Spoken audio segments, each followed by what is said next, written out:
Hi, welcome to another episode of Basement Bible Breakdown. Coming to you live from my basement. This is not the Press Research Institute, haha, or any other kind of institute.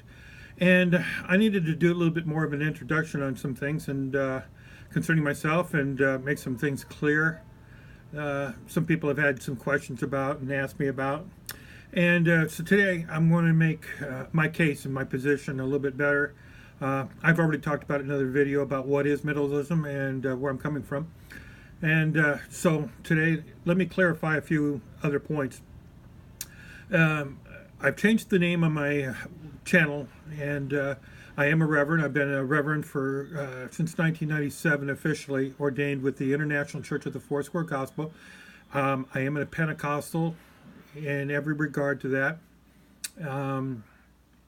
I've been a youth pastor since I was 17 or 18 years old, and this is simply a biography so people know. This is not here bragging about anything, but a simple bio because people have asked. So I graduated from Life Pacific College in 97, but I actually started in 81. It took me 16 years to get to my last senior year, but finished up with a BA degree and worked as a youth pastor in Southern California as an assistant pastor, associate pastor, Sunday school director, youth prison ministries coordinator, and then finally as a senior pastor, and then as a president of a prison ministry here in Fremont, Nebraska. I've been on several mission trips down to Mexico with the school, and a shout out to all my Foursquare friends and family. And as of lately, though, I came out here to Fremont to pastor Foursquare Church, and let's say the least that some major issues developed after the last pastor had left. So I ended up closing the church down. And I did mention that my wife has been sick, and so I have gone back to school. I finished up Grand Canyon University last year in 2017 with my MDiv, and I'm finishing up right now as we speak on my master's in theology from Regent University, and already begun taking courses towards my doctorate degree.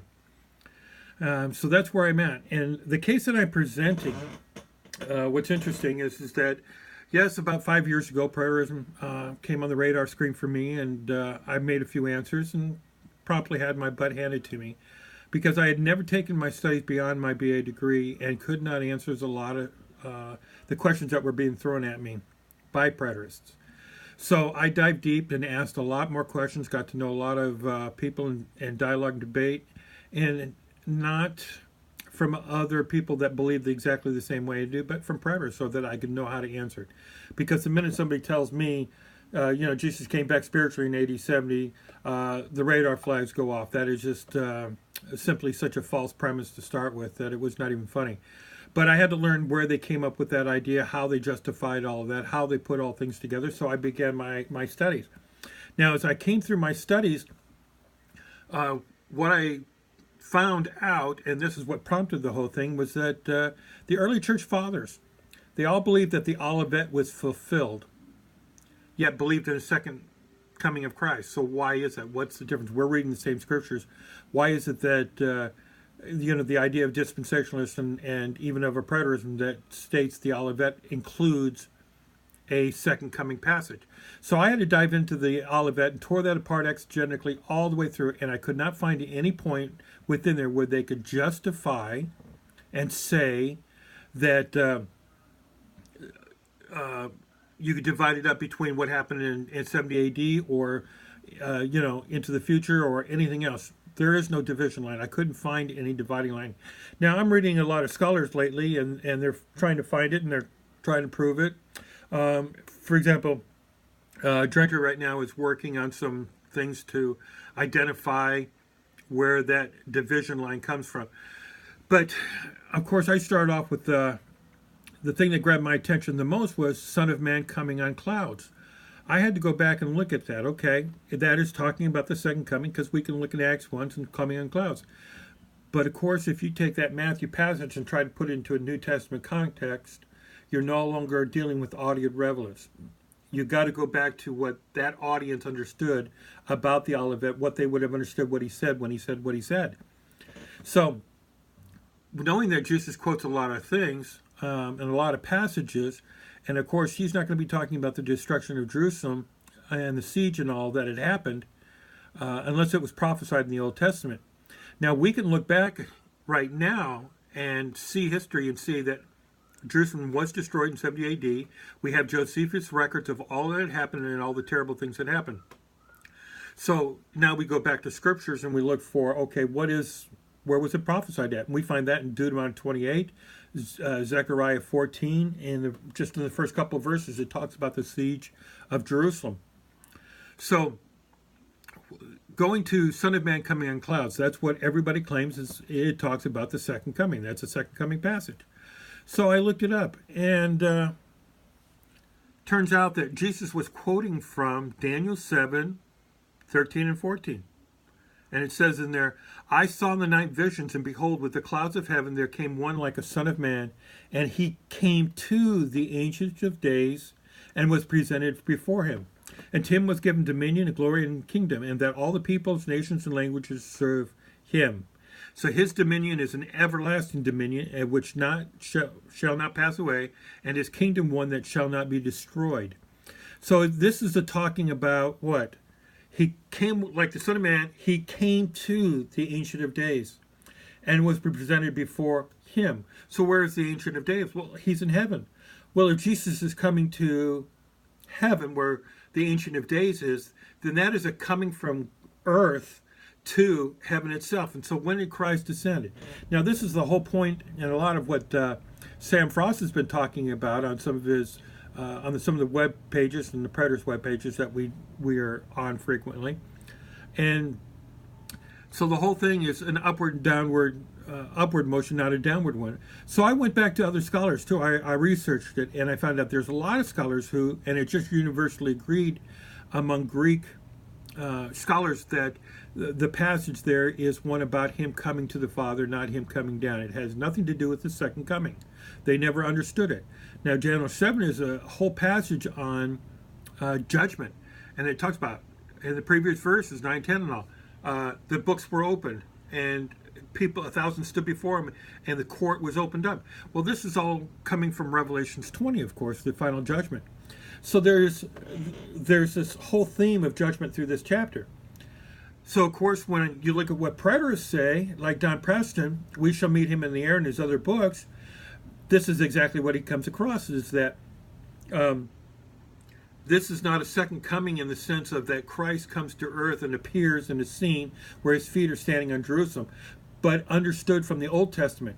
Now, from the Old Testament, the word parousia, for example, is never used in the Old Greek Septuagint anywhere. It's found only in the Maccabees, in the Apocrypha, of course, and in Josephus when he talked about God showing up and riding on a cloud, which, of course, comes from Psalms and different places where preterists are fully aware of, where it talks about God riding on a swift cloud, but has nothing to do with God ever coming down. And so, of course, then they make the transition. Well, God never came in a cloud, so Jesus is never going to come in a cloud. That's, he's going to come in the same way as his Father. Well, I hate to tell you this, but Jesus came like his Father, became flesh and dwelt with man on earth and appeared the first time. So what does the Bible say? He will appear a second time to bring salvation to those who are waiting for him in the redemption of the body. Now, we talked about that before.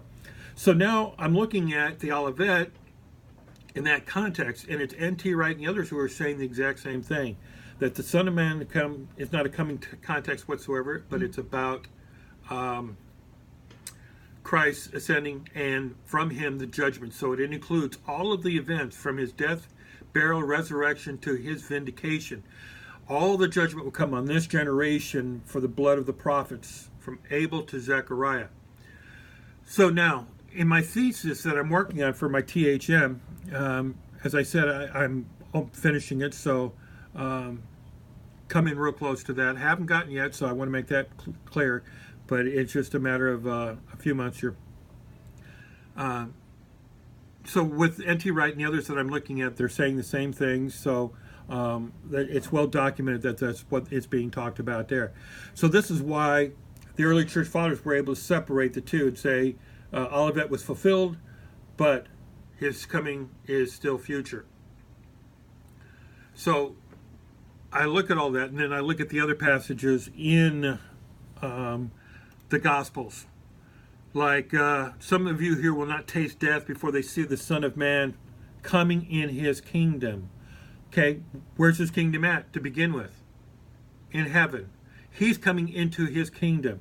In his kingdom is that reference of his ascending and stepping on that throne and becoming the Lord of all things at his ascension, what Daniel 7 is talking about. So anytime you see that Son of Man coming in his kingdom, he's talking about him coming and presented to the Father and given that dominion so that from him judgment comes. And John says it several times. He has the right to judge because he is the Son of Man. And he will one day, what? Judge the just and the unjudged. There'll be a resurrection of both, and he'll be the one who judges. So I looked at the other passages of course, of Matthew 26, where it's talking to Caiaphas. You know, you'll see me sitting at the right hand of the Father, but what? I tell you, from now on you will see the Son of Man seated at the right hand of power and coming on the clouds of heaven. Well, how are you seated on the right hand and coming on clouds? Well, of course, because he sat on the right hand and got his throne, he sends judgment. So it's the coming of judgment in that generation. So now this is where the partial preterism comes into that I'm accused of all the time. I believe the Olivet was completely fulfilled. I found no exegetical evidence to divide it up.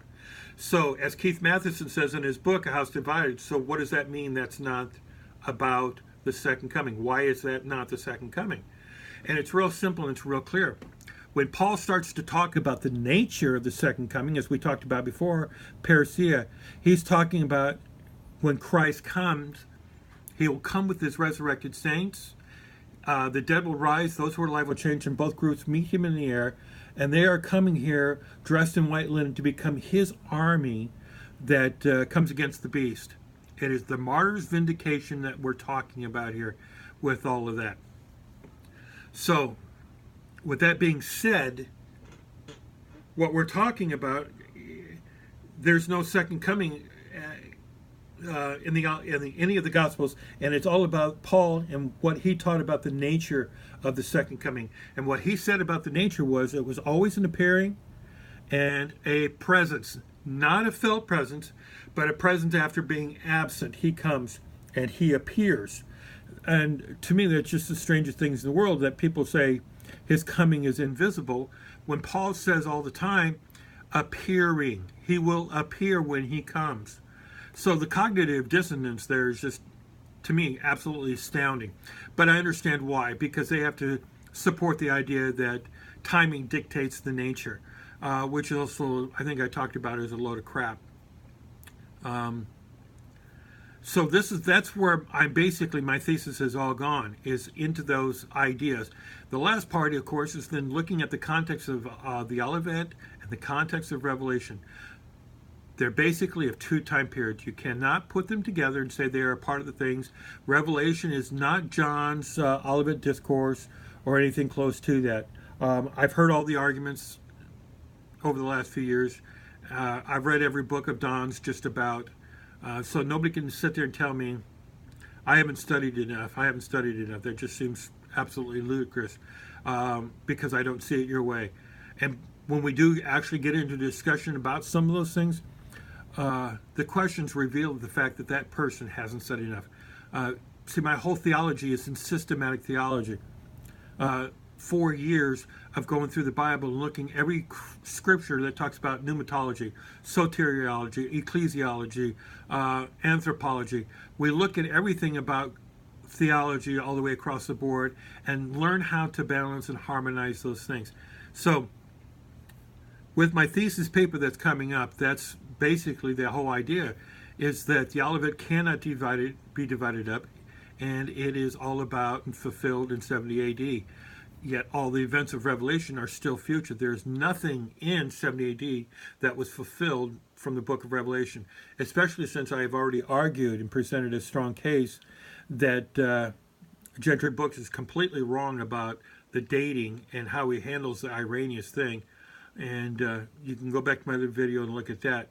But I hold to the late date for very strong reasons, and the many problems created by trying to pick an early date that just becomes ludicrous.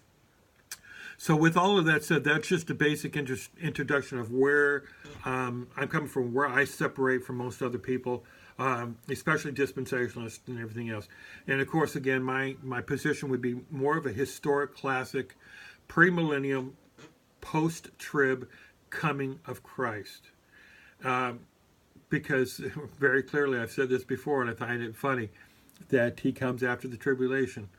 And that's what it says. He comes and reveals the beast, and he's the one who kills the beast and throws the beast alive into the lake of fire. So that's post-tribulation right there. There is no dividing up in two stages of the second coming. And it just, I'm putting that in my thesis too, why that just becomes an impossible position to hold to.